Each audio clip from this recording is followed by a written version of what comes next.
Hey everybody, this is Captain Frugal reporting for duty, giving you my weekly comic book review. So sit back and enjoy.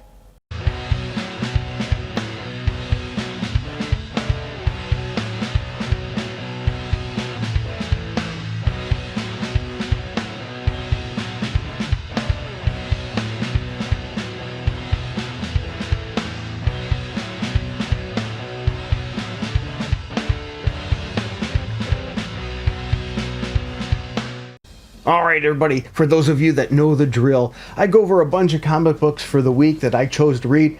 Now I didn't have time to read everything, so if I missed something you think I should have read, let me know in the comments below. Also, you may disagree with me on some of my choices. If that's the case, that's alright. Let me know below. Let's just try to keep it civil. My goal is to bring back the old schoolyard days, where we would be in discussing what hero could beat who or what comic book was good and not. And I come armed with my trusty notes, so you'll hear the paper rattle because I do it a little bit old school. I do my grading on a scale of 0 through 10, 7 being average as a 70%. So I'm using schoolyard grading. But that's not all. I also use the League of Comics Geeks to give you other people's views as well as a brief overview of the comic book as well. So let's jump right in.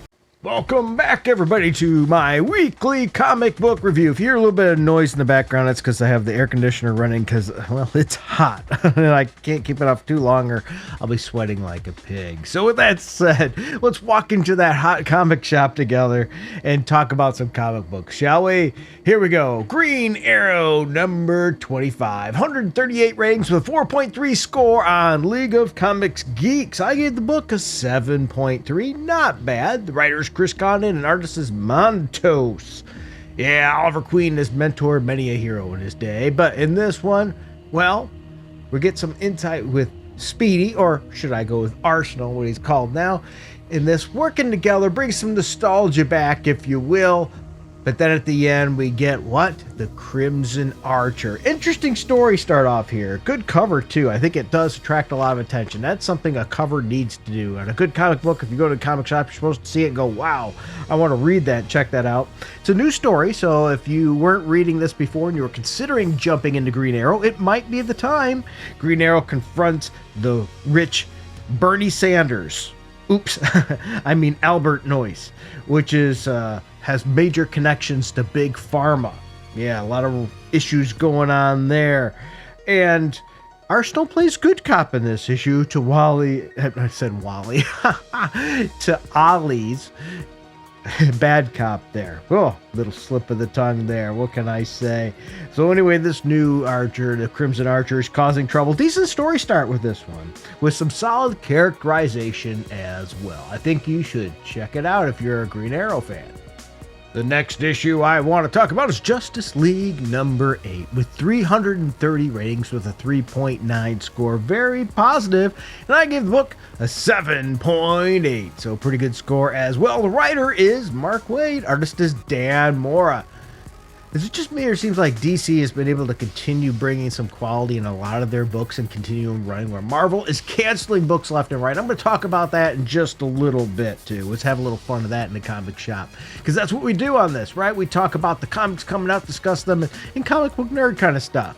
Yeah, that's what we do. This is a finale, if you will, of the crossover story that we had with Gorilla Grodd and all the time stuff to deal with that.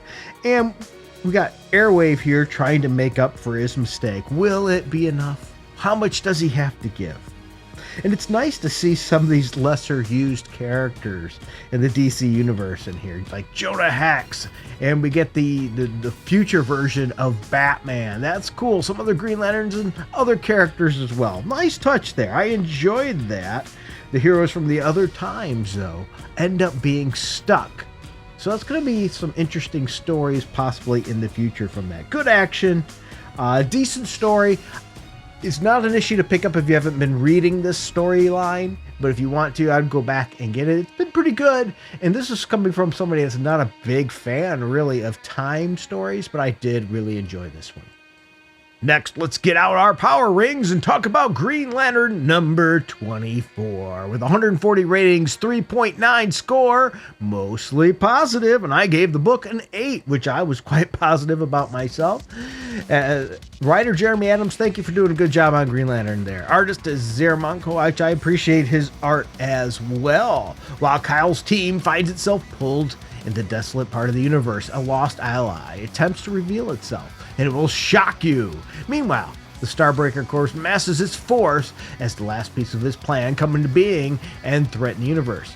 Meanwhile, though, we get a nice story with Hal Jordan and Carol Ferris as well as they go to a prison and things are just weird. And you know when things are weird that something bad is gonna happen, right? This really is a fun issue. Both stories in it that are going on are good. The art is good, and I think this has been a great series. If you are a Green Lantern fan, this is issue number 24. I think you should be checking it out. Now, I'm not saying it's probably the best time to jump in because you'll be mid-story, but I think it could still even not a bad issue to step into. Also, this book has some really good open order covers and incentive covers if you're one of those kind of people there. Really a lot of fun here to be had. And speaking about another good cover, let's talk about Superman issue number 27. With 263 ratings, a 3.9 score, mostly positive, and I give the book a 7.8. I like the cover of this issue. Really, it draws you in. Superman looks serious. And there's also some other good alternate covers for this issue as well.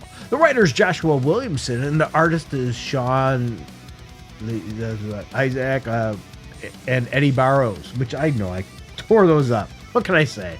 Red Kryptonite strikes. Superman's getting that anger built up with that infection. And we're also dealing with, Lois is dealing with the trauma of losing the powers that she had too. And we get more of Lex Luthor. What's going on? What's all going on and moving forward with Mercy in this issue as well. This is, once again, a good cover. Fun character banner in this issue as well. And Jimmy Olsen comes back and we get that. A good story with wrap up, really. And a great tease of what's coming up next. Good art, solid issue. If you are a Superman fan, probably now is the time to be jumping on if you haven't been reading it already. You don't want to miss out. Hey guys, today's video is sponsored by My Wallet. Yeah, I'm not trying to push any kind of wallet or pimp any wallet out. What I mean is it's sponsored by my personal wallet and the cash that comes out of it to pay for these things. If you want to help with this, you can hit like, subscribe, that notification bell. Those are great ways to get started. But if you find yourself in a position where you can help the channel more, we have a Patreon and a subscribe star down below that you can click on those links. And for as little as $1 a month, you'll have special videos and things to just you, music that you can get. Or maybe if you wanted to, a one-time donation just to help out, we have a Streamlabs link down below. Or we also have, if you go to the Patreon shop, you could buy a song for like $3. I wish I could put them a little lower, but that's the minimum they allow for that. So there's lots of options. Sometimes you might even see an Amazon link. If you want to buy anything through Amazon, click on my link first, then go through there. That'll give me a couple pennies, possibly that way too as well. So there's lots of ways you can help out the channel, because without you, it would not be possible. So thank you, everybody. And let's get back to the video. Now, next, let's switch to Deadpool. Deadpool issue number 15. With 50 ratings and a 3.9 score, I gave the book a 7.2. Now, I'm going to go on a soapbox in a minute, so just give me a moment. The writers Cody Ziegler, Jerry Duggan, and artist is Andrea DeVito. Artist is also Hikira Usagi, Matt Liotta, because there's several stories here in this. Because they're wrapping it up with this Legacy issue 350. The showdown you've been waiting for, Deadpool versus Death Grip. Yeah, but Deadpool's not alone. He's got this Deadpool family, which I've been enjoying. This book had decent art, the usual Deadpool humor, decent action, good characterization. Yeah. And really, the sad thing I have to mention is the series has been canceled and it's gonna get another relaunch. Now, this is where I want to take a moment, if you will, and soapbox just a little bit. If you notice here lately, over the last couple of years, Marvel's had a history of, we keep seeing it, especially things like Captain Marvel. end the series, restart it, reboot. I think it's Marvel's idea of they think it's going to sell better. And not too long ago, they mentioned that they were going to plan longer runs. They're going to stop doing that. Well, what they consider at this point is 10 issues a long run? Because with this month's list that's out, the list of comic books of Marvel cancellations is, well, staggering. Well, I shouldn't say staggering based on quality. We've got Iron Man. It's going to be canceled at issue number 10, which hasn't been that great in the first place. X-Factor, canceled at number 10. X-Force, number 10, canceled. Psylocke, canceled at number 10. West Coast Avengers, and this one hit me because I have been enjoying the West Coast Avengers, canceled at number 10. Have you been enjoying those, by the way? New Champions, garbage book in my opinion, canceled at number 8. Werewolf by Night, canceled at number 10. Spider-Boy, canceled at number 20. Surprised that garbage piece of crap lasted that long. Spectacular Spider-Men, canceled at number 15. Deadpool, like I just mentioned here, canceled number 15. Weapon X, X-Men, canceled at number 5. Daredevil, canceled at number 25. Now think about that. Additionally, these also were recently canceled and relaunched. The Amazing Spider-Man, Thor, Venom, Scarlet Witch. All those Marvel books canceled just within the year. But DC has had what canceled? Shazam made it to issue 21. Power Girl, number 20, which I didn't care for that series. I'm surprised it lasted long. And Metamorpho at number 6. What on earth is Marvel doing? Marvel, get your head out of your butt. Every time they do these relaunches, I think they do them because they think it's going to generate buzz. I get that. But I think they're finding less and less people are continuing to bother to go to the next series, the next relaunch. People are, enough's enough. We want to be able to read a series and have it continue. 10 issues is not an unlimited series. It's not. You shouldn't even call it a limited series. What they're trying to do is act like it's an unlimited series until the sales are down. Then they say, oh, well, we planned on it being that. And then they try to say, oh, we're going to work on making these runs longer. This is hurting not just the people reading it. The fans are dropping off. It's hurting the comic book shops too. Who's going to go and constantly pick up stories where you're like, what's it matter? It's going to be done in 10 issues anyway or less. People aren't going to have any faith. Matter of fact, they've lost faith. We've seen this with things like Sega. Sega was selling well. Remember, there was Master System, didn't do great in the States, and Genesis did great, but what did they do? Add-on after add-on. People would buy the add-on and realize, well, there's hardly any games made for this. And then the next add-on came. There's hardly any games for this. So they lost a lot of support because people didn't have faith in the product anymore. And we're seeing that now all the time with Marvel Comics. It's garbage. It's a bad move. All right, now I'm going to get back off my soapbox. I really want to hear what your thoughts are about all these short-term runs and cancellations for Marvel. Let me know in the comments below if you don't mind. And let's talk about next, The Incredible Hulk, number 26. 92 ratings, 3.9, mostly positive score. I gave it a 7.5. Writer Philip Kennedy Johnson, artist Kev Walker. The end of the Hulk and Charlie? No, not really. As the gamma mutates around the world go missing, though. Yeah, we find out they're missing, including ones like Doc Samson. The Winter Soldier is seeking out Bruce Banner for the answers, but he's not able to find him. He's only able to find the Hulk. Where is Bruce Banner? Now, I know what you're probably saying. Well, they're one and the same, but Bruce hasn't been coming out. And Bucky realizes there's a balance usually to the Hulk with both of them, Hulk and Banner together, but Banner doesn't really seem to be there. So what's going on? And how will that change the relationship between Hulk and Charlie? What's going to happen? Well, I have to say I'm mixed on the art on this issue. Some panels look really good, and then some panels don't. But we also get the Hulkscape in this issue. Yeah, Charlie enters the Hulkscape to find out, and well, something's going on, something deep in there. It's an interesting story, so if you're a Hulk fan, you might like this. You know, let's check out a couple other people's thoughts as well. This one says, I love Bucky, and I really like how PKJ writes for Bucky. I kind of regret dropping this run from my pull. I might try to get all the singles I'm missing. The Hulk and Bucky scene was great, though. Highlight of the issue. I really dug this run so far. So that person really, really likes it. Another one says, love the art on this. Not as detailed as Klein's art, but very cool nonetheless. So I think that's interesting. I'm seeing that a lot. Here's another one. The art is very good. a lot of people are really, really loving the art in this one. So it makes me think that, okay, maybe I am the odd man out on this with my mixed feelings on that too. So, interesting. That's all I can say. A lot of different views. The art seems to be well enjoyed. I'm not seeing any really big differences in the reviews as well. So, my thoughts. I wonder what yours are. Next one I want to talk about is The Thing. Yeah, The Thing number 2. 110 ratings, 3.8 score, mostly positive, and I gave the book a 7.5, which is pretty positive as well. We have the writer Tony Fleece, artist Justin Mason. And I have to say, I thought the cover was very intriguing here. There is an incentive cover that I like a lot too, but it's an interesting concept here. Targeted by Bullseye, Ben Grimm must protect his former tormentor from all of the new hitmen in New York. Well, this one actually, Hulk and his, I shouldn't really call him a friend, acquaintance that he doesn't really like at all, are looking for the acquaintance's daughter. And, well, Bullseye says, hey, you don't need to be here, you need to turn around and go away. And, well, this is Marvel. Fights ensue. Now, I have to say, I'm mixed in the art style overall a little bit. As I said, I love the cover.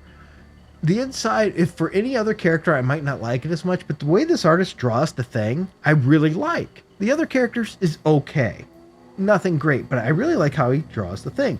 In this issue, we get the Thing versus Bullseye. I think it's a fun little fight in the issue. So that's good, and the story has been decent as well. And I think if you're a Thing fan, that you would like this too, but you know what? Let's walk into that comic shop and find out what some other people are saying. Here we go. Another extremely fun issue with great art. And yeah, the cover is simply awesome. Oh, I agree with you there. This is from Moonraker. Tony Fleece is just clear knack for this kind of storytelling, and it shows. Ben vs. Bullseye goes about like you'd expect, but it's just plain fun to see him try to uncover this little mystery of normal villains having super strength. The comedy continues to be very solid. 4 stars. I really like that. I agree with that opinion there. The next one from Maximilian G. Cover is so sick. I agree, good cover. I was expecting Bullseye to be a little more overpowered than he actually was, and I think that was something I was actually looking forward to. I like the Thing calling out his childhood bully in that dynamic. And I hope at the end of the story, the Thing is healed from that trauma. I'm not a fan of the end, and it didn't leave me wanting more like the previous book did. 3 stars. I don't really see how you couldn't think that left you wanting more, because the Thing is found the daughter of the bully that he's working with right now, and he stepped into what's going to be a super fight, because there's going to be a group of even more powerful villains waiting for a beatdown. So what can you say? Issue 3 will be clobbering time. Let's talk about one more review on this one. This is a 4-star review. The book continues to be awesome. Judging from the costumes and such, I guess this takes place around the early 80s. Bullseye was really fun, and their fight was great. I don't remember Thing having a brother, though. Now, I will mention that, too. I was wondering about that because, well, if you read Daredevil, you know that Bullseye isn't exactly in the best of places right now. So how did that happen here? I'm guessing it's from a previous time period. But maybe I'm wrong. If I'm wrong there, you knew something about that that I don't know. Please let me know in the comments, because maybe I'm missing out on something. Maybe I forgot that he got better all of a sudden. Who knows? But anyway, I've been enjoying the Thing, and I think you will too. The last book I want to talk about this week is none other than Ultimate Spider-Man number 18 with 675 ratings, 4.4 score, and I gave it a 7.8. So it's got a very positive response. Now, the rumor also with cancelization coming, by the way, is that all the Ultimates are going to be canceled soon, too. The Ultimate line, again. If that's the case, Marvel's stupid, because this has got to be one of the best-selling books, Ultimate Spider-Man number 18. It's the best Spider-Man we're getting, though the other one, Amazing's getting a little better. This is still the best Spider-Man we're getting. The writer's Jonathan Hickman, and artist is Marco Cicchetto. War rages in New York City. Black Cat enlists Richard Parker's aid in the Sinister Six turf war, and Spider-Man gains a surprising ally. Okay, so this one's got some levels to peruse through here. We get betrayal. Yeah. Yeah, the Black Cat betrays Richard Parker because she brings in Richard with the goal of, because Fisk says, hey, I know you have a connection to Spider-Man here, and he wants to get that information. So, poor Richard let his head make his decisions. The wrong head, that is. But with Black Cat's probably pretty tough. We have more about the evolution of what's going on in this story and how this council of Mysterios know that this world isn't right. And I think that's a cool thing there. And we have interesting characters in this book. Really, the dynamic between Ben and the family and all that is great. In with J. Jonah Jameson too. It's really good. And the art's been solid. This was another solid issue. If you want Spider-Man and you don't mind an alternative take on it, this is the book to get. Because even though it's an alternative take on Spider-Man, it's a Spider-Man that makes more sense, especially for long-term readers that remember the years of the marriage between Peter and MJ before it got all mucked up because of editorial interference. But that's just my thoughts. Maybe somebody else has something different of a view. So let's look at other people's thoughts here. And I'm seeing lots of 5 stars, 4 stars, 4.5. Oh, here we go. I found a 3-star. And trust me, I had to scroll through a lot to get to a score that low. Here we go. 3-star review. Some actual intrigue for a change. Color me surprised. Those aspects of Ultimate Spider-Man, the Mysterio Cabal, Sinister Six infighting have consistently been the most compelling through this run. Now it all comes to a head, and hey, that splash page of traditional superheroes was a nice touch.